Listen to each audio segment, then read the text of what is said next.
Hello everyone, আশা করি সবাই ভালো আছেন। সবার প্রতি আমার সালাম, আসসালামু আলাইকুম ওয়া রাহমাতুল্লাহ।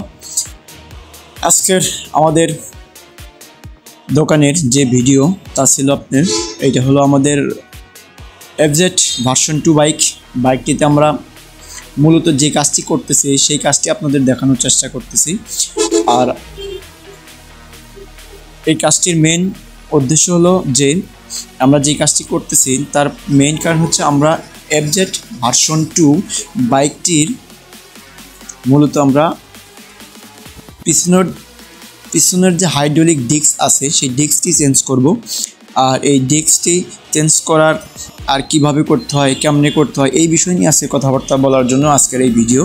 আমরা প্রথমে গাড়িটির ফুল চাকাটা খুলি এবং চাকা খোলার পরে আমরা দেখতে পাই যে গাড়িটির শুধু ডিস্কই না, গাড়িটির যে পিছনের ব্রেক শো আছে বা ব্রেক ডাম বা ব্রেক প্যাড যেটাই বলেন না কেন আপনারা, সেই ব্রেক ডাম বা সেই ব্রেক প্যাডের যে সমস্যা ছিল সেটা আমরা দেখতে পাই। এবং পরবর্তীতে আমরা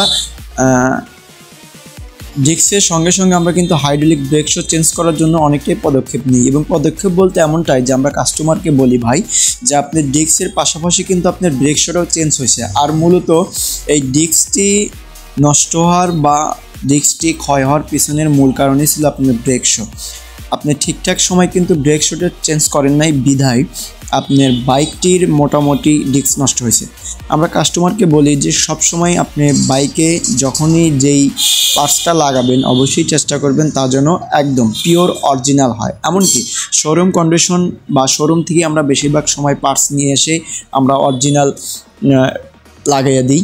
আর ইনি সেই বাইকটির মালিক, তাকে বলা হলো, তিনি চলে গেলেন শোরুমে এবং শোরুম থেকেই তিনি আমাদের জন্য তার গাড়ির চাকার ডিস্কটি নিয়ে আসলেন, হাইড্রোলিক ডিস্ক। এবং পরবর্তীতে আমাদের মেকানিক বা টেকনিশিয়ান যে আমাদের দোকানের আছে তারা মূলত ব্রেক প্যাডটি সুন্দরভাবে, দেখেন এটা অনেকটাই জং আসছিল যা ব্রেকটা ঠিকঠাক মতো খেলতে পারতেছিল না, তাই মূলত ঠিকঠাক যেন ব্রেকটা আপ ডাউন করতে পারে সেই জন্য আমরা ঠিকঠাকভাবে এটা সুন্দর করে পরিষ্কার বা এবং শিরিষ কাগজ দিয়ে ঘষে নিই যেন কোনো রকম জং না আসে।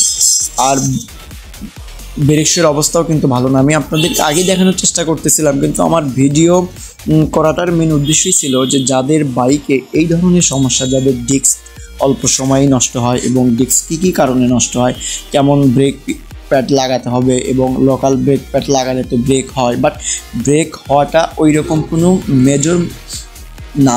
মূল পয়েন্টে বা মূল প্রশ্ন হচ্ছে আপনার ব্রেকটা যেন অরিজিনাল হয়। আর অরিজিনাল ব্রেক প্যাড ইউজ করলে বা লাগালে কিন্তু অবশ্যই